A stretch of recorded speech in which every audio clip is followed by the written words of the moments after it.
سلام، خیلی خوش اومدین به یه ویدیو دیگه از کانال من سالیام. امروز یه ویدیو سوال و جواب داریم به خاطر اینکه چند روز پیش یه پستی گذاشتم، گفتم که حالا که یه ذره تعداد سابسکرایبرم بیشتر شده بیام و از این ویدیوهای سوال و جواب بذارم تو یوتیوب. ازتون خواستم که چند نفر حالا سوال پرسید بودن، گفتم که سوالایی که دارین رو بپرسین و من بیام و جواب بدم، به خاطر اینکه حس میکنم اینجوری بیشتر با هم آشنا میشیم و همین دیگه. حالا سوالا رو میخونم. اولین سوالو فاطمه پاشایی پرسیده که گفته بیوگرافی کامل از خودتون. من سالیام 32 سالمه، متولد 72 ام، فروردینیم. دیگه چی؟ توی زاهدان به دنیا آمدم، تو استان سیستان و بلوچستان و بچه جنوبیم. حدوداً دبستانی بودم که رفتیم مشهد، مهاجرت کردیم از زاهدان به مشهد و بعد از ازدواجم مهاجرت کردیم به تهران با همسرم. 23 سالگی ازدواج کردم، حدوداً 9 ساله که ازدواج کردیم من و محمد. دیگه بچه ندارم، عاشق سفرم. یه سگ کوچک دارم به نام ابرک که 3 سالشه. دیگه چی باید بگم؟ حالا بریم سوال بعدی. الهه میم پرسیده که شغل خودت و محمد چیه؟ از FJ راضی هستین؟ در موردش توضیح زیاد بده، چون که یکی از ماشینایی که دوست دارم داشته باشم.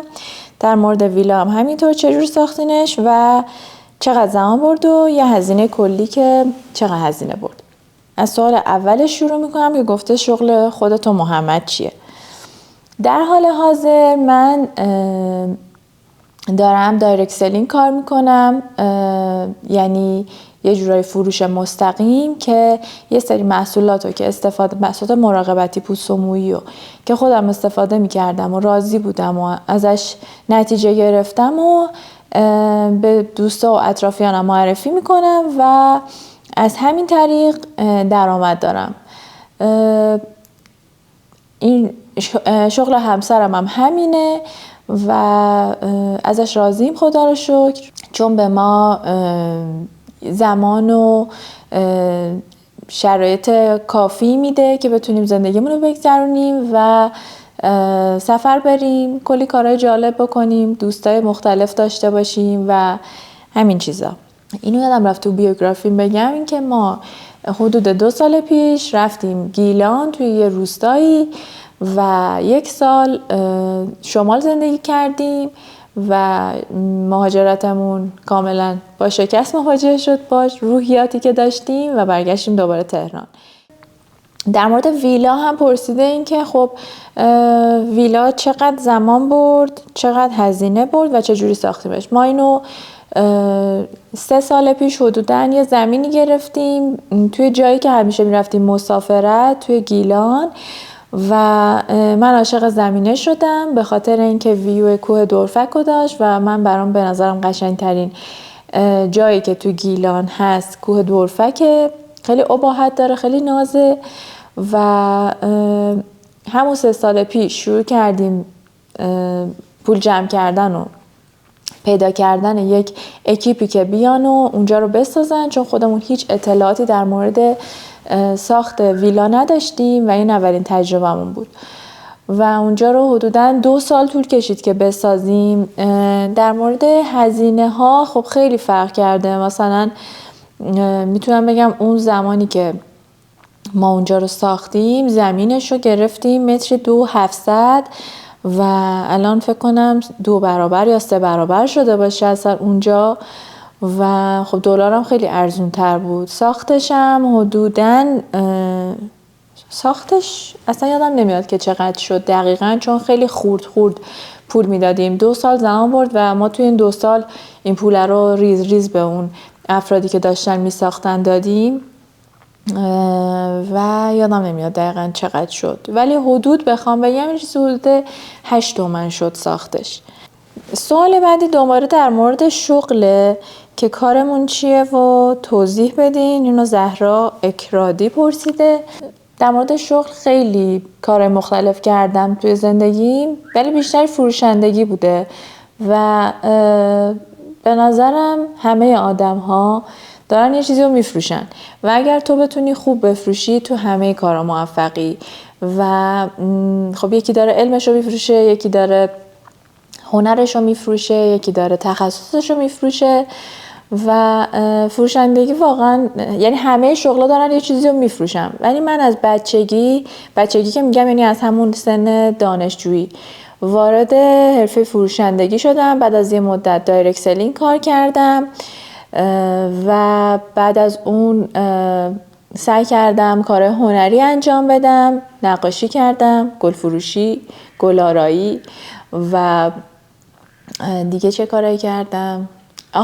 سوشال مدیا کار کردم. من یه مدتی پیجای مختلف و ادمین بودم و ادمینی میکردم و بعد از تمام این کارها فهمیدم که تایپ شخصیتی من اینجوری نیست که بتونم صبح برم سر کار و مثلا در طول روز یه کار مشخصی رو انجام بدم و یه حقوق مشخصی داشته باشم. ترجیح هم بر این بود که یه کاری داشته باشم که نیاز به زمان و مکان خاصی نداشته باشه و بتونم سفر برم، چون همسرم خیلی سفر میره. در مورد یوتیوبم خب یه سال پیش این کانال رو زدم به خاطر اینکه خیلی دوست داشتم مثلا کلا ویدیو گرفتن و همین که زندگی واقعی آدم‌ها رو خودم خیلی نگاه میکردم. مثلا خودم خیلی مصرف کننده یوتیوب بودم از قدیم و دوست داشتم همیشه یه کانالی داشته باشم که خودمم در مورد تجربتم صحبت کنم، روزمره‌مو ویدیو بگیرم. قبلا یه پیج داشتم که روش کار میکردم، الان خیلی دیگه روی اون کار نمیکنم و تو اینستاگرام و بیشتر یوتیوبم.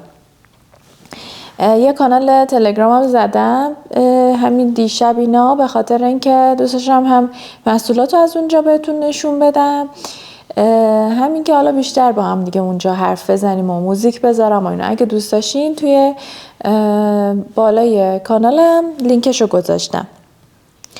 سوال بعدی و هلی دایری پرسیده که همیشه رژیم هستی، چجوری اندامت؟ حالا ایشون گفته خوشگله. از نظر خودم اصلا یعنی من اصلا هم ایدئالگرا نیستم ولی از نظر خودم الان در بالاترین وزنی هم که داشتم، البته که از این 2 هفته پیش که دویدن رو شروع کردم حدوداً 2 کیلو کم کردم، ولی توی این 3 سال گذشته من همیشه میدویدم.